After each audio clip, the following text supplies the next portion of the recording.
కేసీఆర్ గారు, బీఆర్ఎస్ ప్రభుత్వం మేము 968 టీఎంసీలు గోదావరిలో తెలంగాణకు దక్కాలని మేము పోరాడుతూ వచ్చినాం. ఇన్ఫ్యాక్ట్ ఈ ఎజెండాలో ఇంకొక అంశం కూడా వచ్చింది. అసలు 968 టీఎంసీలు తెలంగాణకు లేనేలేవట.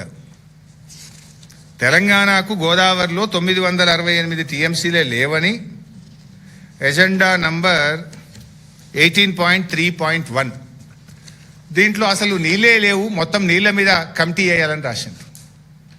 ఇక్కడ 2 ఇంపార్టెంట్ పాయింట్స్ నేను మీ దృష్టికి తేవాలి.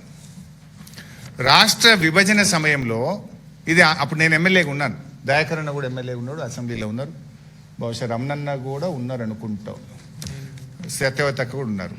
రాష్ట్ర విభజన సమయంలో 2013లో ఇది అసెంబ్లీలో పెట్టినటువంటి డాక్యుమెంట్ అందరు ఎమ్మెల్యేలకు ఇచ్చినారు.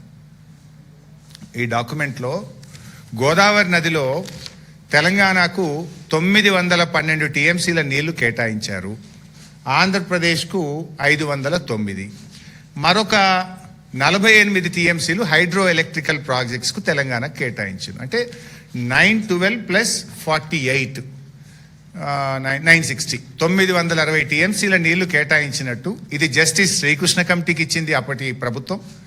ఆనాటి కేంద్ర ప్రభుత్వం, ఆనాటి రాష్ట్ర ప్రభుత్వం అధికారికంగా తెలంగాణకు 960 టీఎంసీల నీళ్లు కేటాయించినట్టు గోదావరి నదిలో జస్టిస్ శ్రీకృష్ణ కమిటీకి ఇచ్చారు. శాసనసభలో పెట్టి అందరు ఎమ్మెల్యేలకు ఇచ్చినారు. ఇంత స్పష్టంగా ఇది డాక్యుమెంట్, అది అసెంబ్లీ దాంట్లో రికార్డ్స్లో పోతే కూడా ఈ డాక్యుమెంట్ ఈ రోజు కూడా తెలంగాణ అసెంబ్లీ డాక్యుమెంట్లో ఉంటుంది, శ్రీకృష్ణ కమిటీ రిపోర్ట్లో కూడా ఉంటుంది. దాని తర్వాత ఇదే జిఆర్ఎంబిలో 5th June 2020 అది 9th జిఆర్ఎంబి మీటింగ్, 9వ జిఆర్ఎంబి మీటింగ్లో మన స్టేట్ తరఫున మనం మాట్లాడినాం. అదే జిఆర్ఎంబి మీటింగ్లో కూడా ఏం మాట్లాడినామంటే, the Telangana combined state Andhra Pradesh has estimated 75% dependability in Godavari with its territory as 1480 TMC presented before Justice Sri Krishna Committee.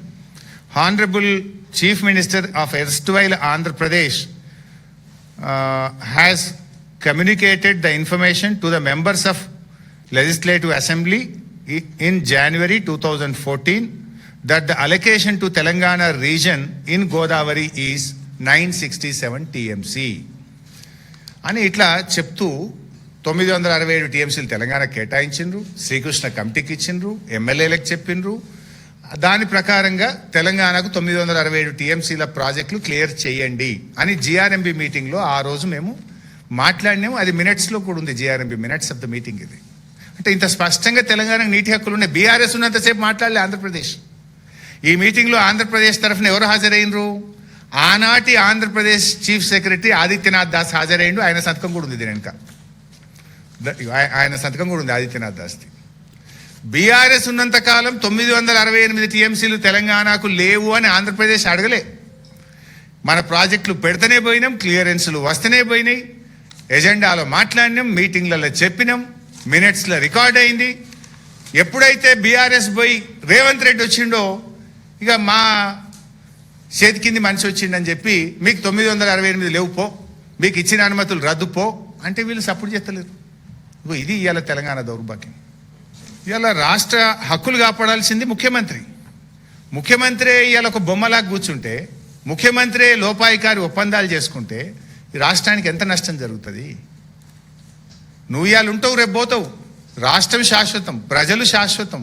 నీళ్లు అనేది జీవితం, నీళ్లు లేని జీవితమే ఉండదు. You are not permanent, we are not permanent, but state is permanent, people are permanent. ప్రజల అవసరాలు permanent.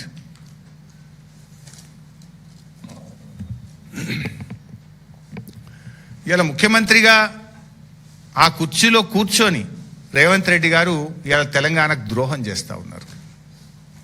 Revanth Reddy గారు నీ స్వార్థం కోసమో నీ రాజకీయాల కోసమో తెలంగాణ ప్రయోజనాలు తాకట్టు పెట్టకండి. చరిత్రహీనుడుగా, ద్రోహిగా మిగిలిపోవద్దని మేము కోరుతా ఉన్నాం.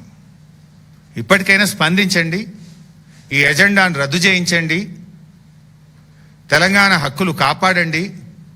సమ్మక్క సాగర్కు రావాల్సిన మిగతా అనుమతులను సాధించండి. ఇంటర్లింకింగ్ ఆఫ్ రివర్స్లో ఆ రోజు తెలంగాణ సగం నీళ్లు తెలంగాణ రాష్ట్రానికి ఇవ్వాలని ఆనాటి మా ప్రభుత్వం పట్టుబట్టింది. మినిట్స్లో ఉంది, చూసుకోండి. ఇప్పుడు కూడా ఇంటర్లింకింగ్ ఆఫ్ రివర్స్లో సగం నీళ్లు తెలంగాణకు దక్కే విధంగా ఆనాటి మా స్టాండ్ను మీరు గట్టిగా తీసుకొని నీళ్లు సాధించాలని చెప్పి కోరుతా ఉన్నాం.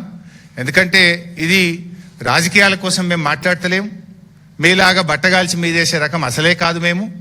ఇది రాష్ట్ర హక్కులకు భంగం కలుగుతుంది, రాష్ట్ర ప్రయోజనాలు శాశ్వతంగా దెబ్బతినేటువంటి అంశం కనుక, అత్యంత ముఖ్యమైనటువంటి అంశం కనుక ఇవాళ మీ దృష్టికి తెస్తా ఉన్నాం.